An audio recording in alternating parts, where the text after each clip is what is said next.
नमस्कार। कहा जाता है कि कला, संस्कृति और भाषा को प्रमोट किया जाना चाहिए, लेकिन यह क्या व्यक्तिगत प्रयासों से संभव है? चलो मान भी लीजिए कि कुछ हद तक ये संभव हो जाता है, लेकिन क्या इसे एक मूवमेंट का नाम दिया जा सकता है? रंगमंच हो, रेडियो हो या टेलीविज़न हो, उनकी भूमिकाओं के बारे में बढ़ चढ़कर दावे पेश किए जाते हैं, लेकिन रंगकर्मी, टेलीविज़न या रेडियो के कलाकार अपने आप को आज ठगा ठगा सा महसूस करते हैं। अस्तित्व, भाषा, संस्कृति और विरासत के आज के अंक में आपकी मुलाकात करवाएंगे एक वरिष्ठ रंगकर्मी, रेडियो और टेलीविज़न के कलाकार मदन रंगीला जी से। मदन सर, आपका एक्सएलशियर स्टूडियो में बहुत बहुत स्वागत है। ब्रजेश्वर जी, सबसे पहले आपका मैं धन्यवाद करना चाहता हूं, जो आपने मुझे अस्तित्व प्रोग्राम में यहां बुलाया, और आपके साथ ही मैं डेली एक्सएलशियर का भी धन्यवाद करना चाहता हूं, जिन्होंने मुझे अपने दर्शकों के साथ रूबरू होने का मौका दिया। आपके बारे में सभी जानते हैं, क्योंकि आपने रंगमंच, रेडियो या फिर टेलीविज़न हो, सभी के लिए काम किया और की कैरेक्टर्स आपने निभाए। लेकिन मैं चाहूँगा कि दर्शकों को फिर भी आप संक्षेप में अपनी लंबी यात्रा को थोड़ा सा विवरण दीजिए। मेरा नाम मदन रंगीला है, मैं जम्मू का ही रहने वाला हूँ। मेरा जन्म अम्फला में हुआ है और यहीं पला बढ़ा हूँ। यहाँ तक मेरे सफ़र का सवाल है तो बचपन में मुझे इसका कोई शौक़ नहीं था। मुझे मालूम भी नहीं था कि ये रंगमंच, टीवी, रेडियो ये होता क्या है और इसे कैसे किया जाता है, इसके बारे में मुझे कोई नॉलेज नहीं था। तो मेरे एक दोस्त थे दिलीप कुमार जी, वो उन दिनों की बात है ये, जिन दिनों रामलीला में लड़के ही लड़कियों की भूमिका किया करते थे। न्यू प्लाट में एक क्लब था, कैलाश नाटक क्लब, उसमें वो दिलीप जी सीता का रोल किया करते थे। किसी कारण उनका जो रावण करेक्टर करने वाला लड़का था, वो उसे कहीं बाहर जाना पड़ा, तो अचानक मेरे को पकड़ के वो वहाँ ले गए और मुझे रावण का रोल करने के लिए कहा। पहले साल तो मैं वो रोल नहीं कर पाया क्योंकि मुझे कोई नॉलेज ही नहीं थी, लेकिन बाद में मैंने वहाँ 12 साल तक रावण का रोल किया। उसके बाद फिर मैंने दीवान मंदिर जम्मू, जो कि 125 साल पुरानी स्टेज है, जिससे ओम प्रकाश, के.एल. सहगल जी अभिनय करके बॉम्बे में चले गए और उन्होंने नाम कमाया। वहाँ मैंने 6 साल तक रावण का रोल किया और अब मैं जम्मू की स्टेज बिल्लू मंदिर में मतलब रावण, दशरथ और कई तरह के रोल जो मतलब रामलीला में चाहिए होते हैं, मैं वो करता हूँ। इसी तरह मेरा जो सफ़र था वो आगे बढ़ा। उसके बाद यहाँ हमारे एक डायरेक्टर राइटर हुआ करते थे पंजाबी के, सरदार कृपाल सिंह कसाली जी। वो मुझे एक दिन मिले और उन्होंने मुझे पंजाबी नाटक के लिए एक ऑफ़र दी कि एक रोल जो है वो आप करो। वहीं से मेरी शुरुआत हुई। हालांकि उसके पहले मैं 1-2 नाटक कर चुका था, जो कि रघुनंदन बाली जी ने डायरेक्ट किया था, एक टोंदियाँ कंधा, और उसके बाद इंडिया क्लब था एक, उसका प्ले उलझन जिसे सुरेंद्र गोयल जी ने डायरेक्ट किया था, वो मैं कर चुका था। लेकिन मेन रोल में मुझे कसाली साहब लेके आए। उसके बाद मेरा सफ़र जो है वो रंगमंच का शुरू हुआ। उसके बाद मैं यहाँ के भीष्म पितामह कहे जाने वाले श्री कविरत्न शर्मा जी, उनके संपर्क में आया और उनके साथ मैंने बहुत बड़ी बड़ी प्रोडक्शनें की और मेरा जो नाम था वो आहिस्ता आहिस्ता लोगों में प्रचलित होता गया।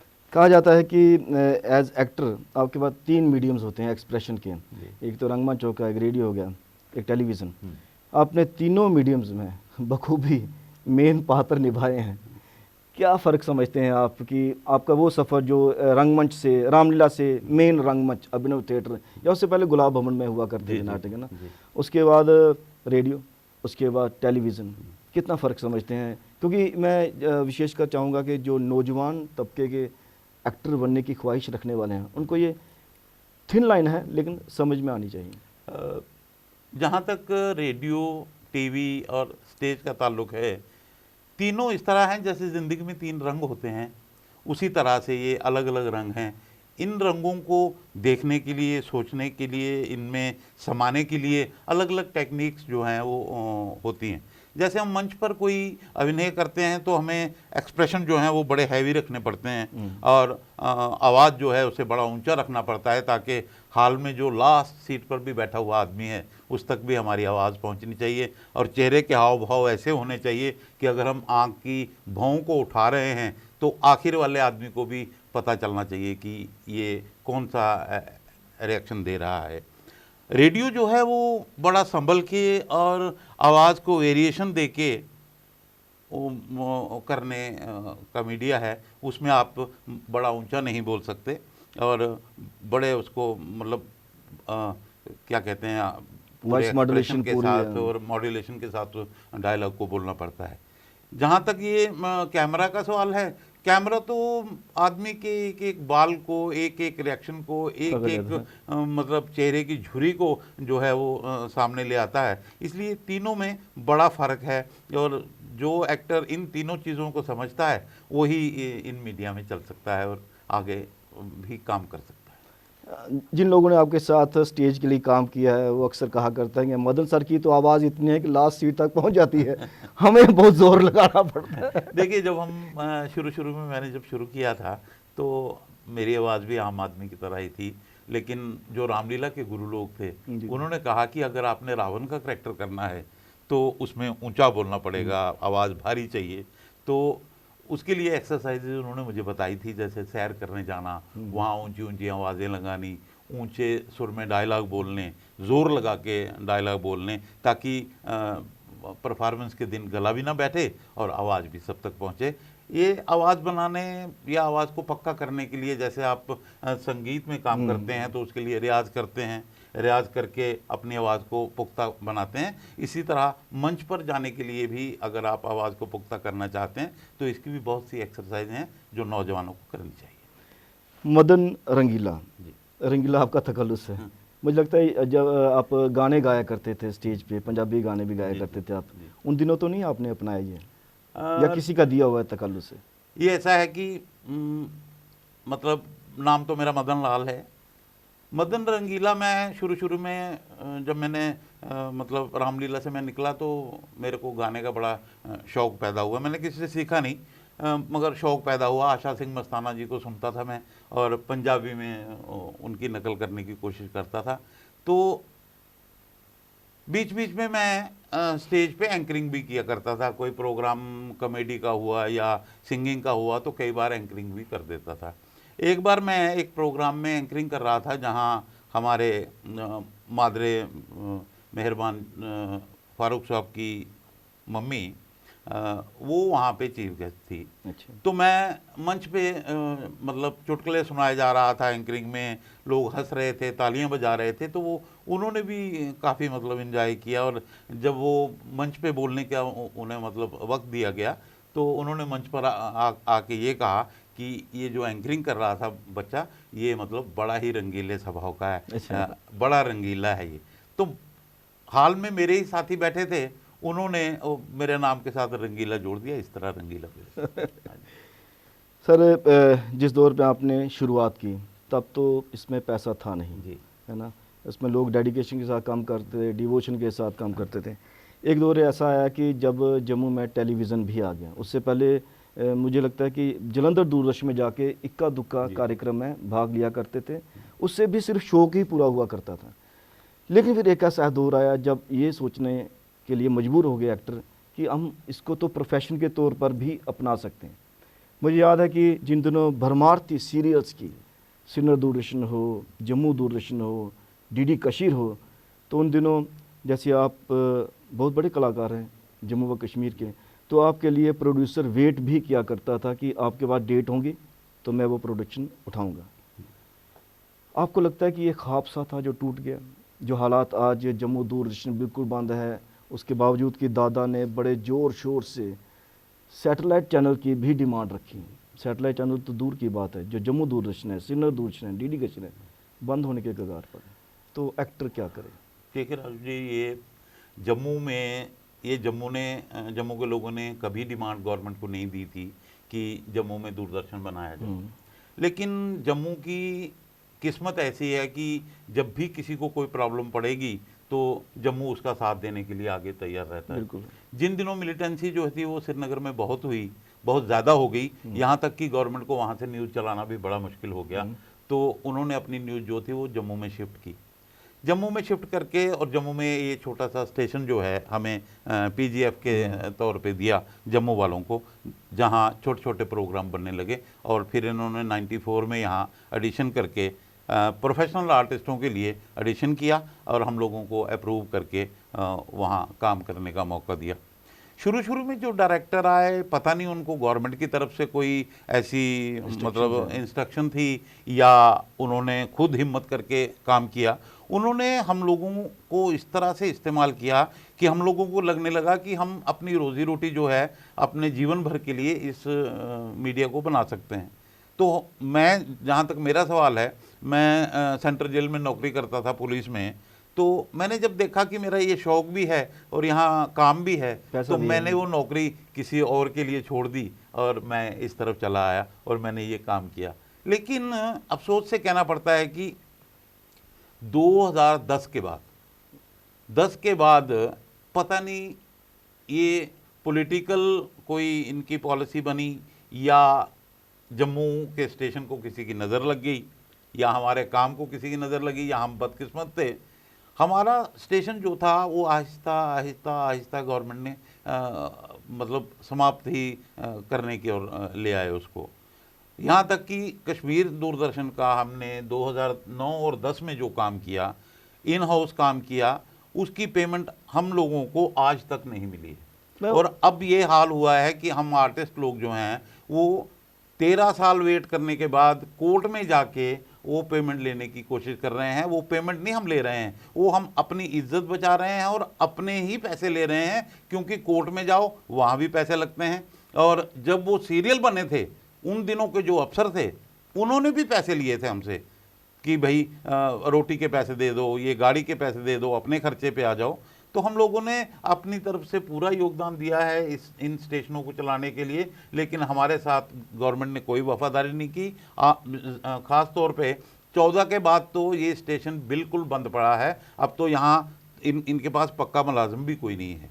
और हमने, जैसे हमारी डोगरी भाषा जो है जम्मू की, ये 8वें शेड्यूल में है। 8वें शेड्यूल में है, तो जो भाषाएं 8वें शेड्यूल में हैं उन सभी को हमारी सेंट्रल गवर्नमेंट ने अपने अपने रीजनल चैनल दिए हुए हैं। यहाँ तक कि कश्मीर को एक रीजनल चैनल दिया हुआ है, एक काशिर चैनल दिया हुआ है जिस पे सिर्फ कश्मीरी प्रोग्राम चलते हैं। तो अगर हमारी डोगरी भाषा जो है 8th शेड्यूल में है, हम 2013 से ये स्ट्रगल कर रहे हैं गवर्नमेंट से, प्रसार भारती से ये कह रहे हैं कि हमारी डोगरी भाषा को भाई उसका चैनल दे दो, ताकि ये भी इसकी संस्कृति, इसकी कला, इसका खान पीन जो भी इसका है, जो इसकी विरासत है, वो लोगों तक पहुँचे। हमारी सरकार ने कोई नहीं सुनी और अब जो कलाकार हैं वो बिल्कुल मतलब अपनी तबाही करके अपने मतलब अपने जीवन की ओर देख रहे हैं कि हम लोग कैसे चलेंगे, कैसे अपना जीवन जिएंगे, कैसे अपने बच्चों का लालन पालन करेंगे। अब तो हमारा तो अल्लाह ही बेली है। मतलब जब 10-10 साल से आपकी पेमेंट नहीं मिलती और काम बिल्कुल बंद हो, और जिन लोगों ने, जैसे आपने खुद कहा कि रोज़गार छोड़ के इसी को रोज़गार बनाया, तो डिप्रेशन आना लाजमी ही है। सरकार को इस तरफ सोचना भी चाहिए कि कम से कम जो काम ऑलरेडी किया हुआ है और वो अप्रूव्ड काम हुआ करता था, जो प्रोड्यूसर उसको देख रहा है जिस भी चैनल से, तो उसको अप्रूव करके ही भेजा जाता था, तभी आर्टिस्ट बुक हुआ करते थे। उम्मीद करेंगे कि सरकार इस तरफ थोड़ा सा ध्यान देगी और कोर्ट के माध्यम से ही हर बार हमें पेमेंट ना मिले। और ये भी यकीनी नहीं है कि बात ऐसे है, एक तरफ से तो सरकार हमारी नारा देती है कि मजदूर को उसका पसीना सूखने से पहले उसकी मेहनत मिल जानी चाहिए। कलाकार एक मजदूर के बिना और है क्या? अप्रूवल गवर्नमेंट देती है, प्रोड्यूसर करता है, प्रोडक्शन इन हाउस की होती है, कलाकार को बुलाया जाता है कि भाई ये हमारा काम है, ये तेरा रोल है, तूने ये करना है। हम जाते हैं, अपना रोल निभाते हैं, जब डायरेक्टर ओके कहता है तो तब हम वहाँ से मुड़ के आते हैं। उसके बाद हमारी कोई जिम्मेदारी नहीं होती, फिर हमारा मेहनत आना क्यों रोका जाता है? बाकायदा कॉन्ट्रैक्ट साइन होते हैं कलाकारों के साथ ही, टेक्निकल जो क्रू रहता है या राइटिंग टीम रहती है, जो भी एक प्रोडक्शन के साथ जुड़े होते हैं, जब उनका काम खत्म हो गया तो फिर जिम्मेवारी बनती है सरकार की या चैनल की उसको पेमेंट में कन्वर्ट। तो मैं कह रहा हूँ कि देखिए ना, अब 13 साल हो गए हैं, 13 13 साल के बाद अभी हमारे कुछ कलाकारों ने एक दो केस जीते हैं और अपनी पेमेंट ली है। उनमें भी जिन लोगों ने कोर्ट में केस किया था उन्हीं को गवर्नमेंट ने पेमेंट की है। जो बेचारे छोटा छोटा काम जिन्होंने किया था 2 एपिसोड में 4 एपिसोड में, जो बेचारे कोर्ट का खर्चा नहीं दे पाते थे, उनके तो वो 2-4 एपिसोड भी गए, मर गए, वो पैसे मर गए सर। हाँ। चलो दूरदर्शन से अगर हम इस तरफ नज़र दौड़ाएं एकेडमी की तरफ, क्योंकि आप रंगमंच से जुड़े हुए हैं, वरिष्ठ कलाकार हैं, तो एकेडमी के क्या हालात हैं? क्या एनुअल ड्रामा फेस्टिवल करके ही एकेडमी अपने दायित्व से बरी हो जाती है और जो आर्टिस्ट की फ़ीस है वो वहीं पे मज़दूर की तरह, वो दिहाड़ी की तरह, मतलब, और बाकी संस्थाओं में अगर देखो, Jammu Kashmir academy of art culture languages के बजाय बाहर की संस्थाएं अच्छा खासा पैसा देती हैं रंगमंच को। बिल्कुल। देखिए, जहाँ तक हमारी एकेडमी का सवाल है, एकेडमी के रूल ही मैंने निराले देखे हैं कि वो ना तो कलाकार जब काम करता है ना तो उसे रेडियो की फीस देती है कि भाई ये तेरी रेडियो की फीस है तो हम दे देंगे आपको। एक तरफ से ये बताते हैं कि जो मंच है, जो रंगमंच है, रंगमंच पे कलाकार 2 तरह से रहता है, एक तो उसको रिकॉर्ड किया जाता है, एक वो लाइव रहता है। तो इनकी फ़ी जो है, जब इनका हम लोग काम करते हैं तो ये हम पे थोप देते हैं जी आपकी फ़ी जो है वो 1350 रुपये, हालांकि डबल फीस होनी चाहिए, अभी की डबल होनी चाहिए। जो टीवी की फीस है, टीवी की फीस है वो डबल होनी चाहिए। और दूरदर्शन वालों ने क्या ड्रामा किया इस बार कि 14 से हमारा काम बिल्कुल बंद रखा हुआ है, एक पैसे का काम किसी को नहीं देते, और फ़ी हमारी इस बार 15-15 हज़ार रुपये कर दी। करनी क्या है, लेकिन करनी क्या है? हम कहते हैं कि फ़ी आप हमारी भले ही 5,000 कम कर लो, लेकिन काम तो दो। काम होना चाहिए, कलाकार को काम मिलेगा तो उसकी रोजी रोटी भी चलेगी, उसे मतलब साहस भी मिलेगा कि वो आगे नए से नए क्रिएशन करेगा, नए से नए रोल करेगा और आगे बढ़ाने की कोशिश करेगा। और इस फील्ड में नए बच्चे भी देख के आएंगे। अब नए बच्चे हमारे पास आते हैं, कहते हैं सर आपका ड्रामा देखा, हमें भी करवाओ।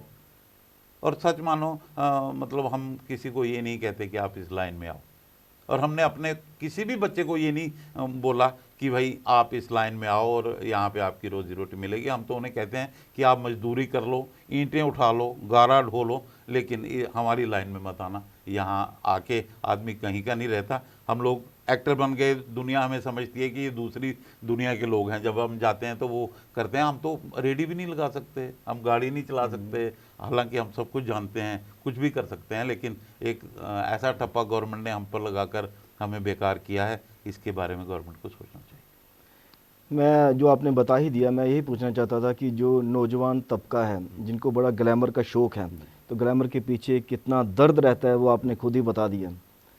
आपने जम्मू में जितने भी जाने माने, मतलब जो दिग्गज रहे हैं डायरेक्टर, उनके साथ काम किया है, जैसे कवि जी हो गए, मुश्ताक काक जी के साथ पिछले दिनों उनका स्वर्गवास हो गया, दीपक जी के साथ भी आपने काम किया और बलवंत जी के साथ भी किया। आप ये सारे डायरेक्टर हैं, इनकी सभी की अपनी अपनी विधा है।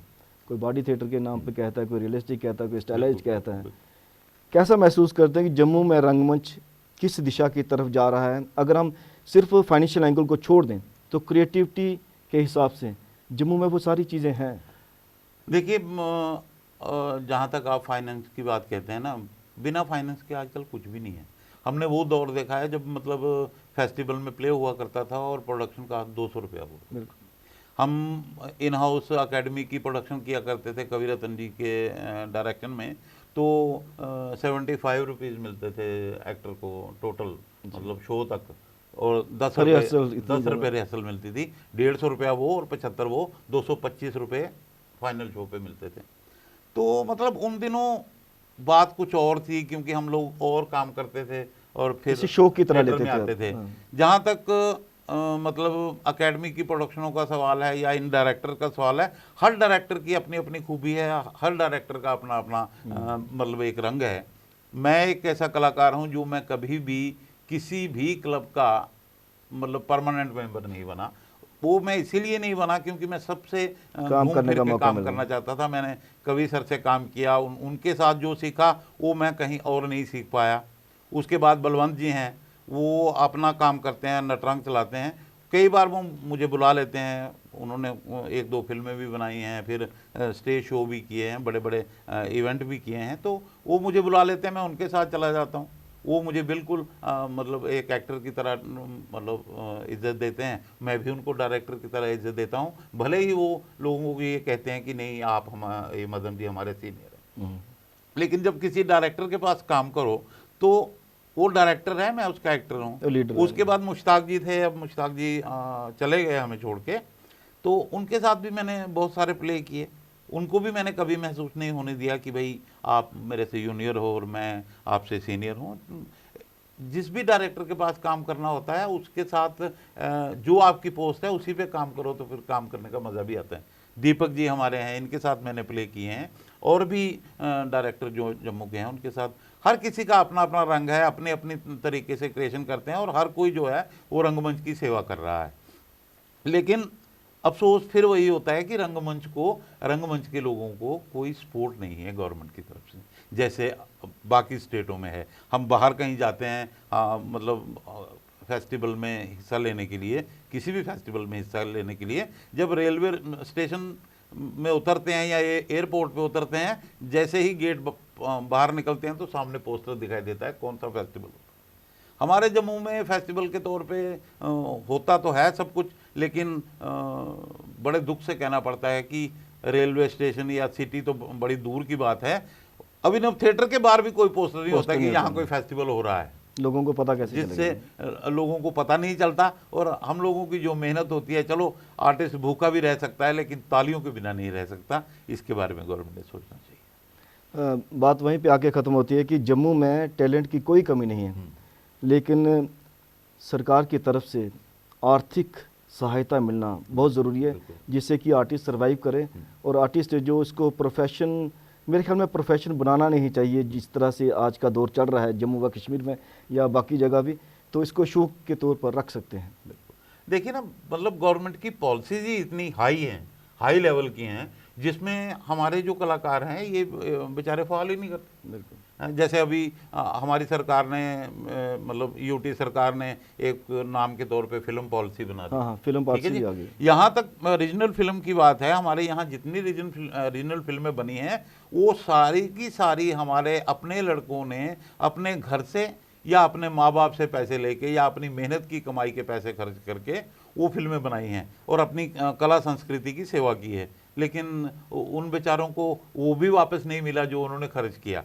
और हमारी सरकार कह रही है कि हमने फिल्म पॉलिसी बना दीजिए, हमारे पास 300 फाइलें यहाँ पड़ी हुई हैं, हम 190 फाइलों को यहाँ सब्सिडी दे रहे हैं। मैं सरकार से यही पूछना चाहता हूँ कि 190 फाइलें जिनको आप सब्सिडी दे रहे हैं या जिनको आप सब्सिडी दे चुके हैं, वो क्या आप हमें बताएंगे कि उसमें जम्मू की फाइलें कितनी हैं? जम्मू वाले तो हिम्मत ही नहीं करते, क्योंकि इन्होंने वो करोड़ों रुपए की टर्नओवर रखी है। यहाँ हमें 10-10 साल 12-12 साल से हमारी मेहनत के पैसे नहीं मिले, जो लाख लाख 1.5 लाख रुपया है, तो हम करोड़ 2 करोड़ की टर्नओवर कहाँ से देंगे? चलिए, उम्मीद करेंगे, क्योंकि एक आर्टिस्ट जो है वो हमेशा पॉजिटिव एनर्जी के साथ ही रहता है, तो हम उम्मीद करेंगे कि पॉजिटिविटी विल प्रिवेल और अच्छे दिन वाकई आएंगे। आप एक्साइटेड स्टूडियोज़ में, आपका बहुत बहुत धन्यवाद। Thank you. अस्तित्व के आज के अंक में आपने बेबाक बातें सुनी मदन रंगीला जी से। वाकई जब एक कलाकार, एक राइटर, कोई टेक्निकल क्रू का आदमी काम कर चुका होता है तो उसका मेहनताना उसे मिलना ही चाहिए। कैमरा पर्सन करण सिंह के साथ राजेश्वर सिंह राजू को आप दीजिए इजाज़त। नमस्कार।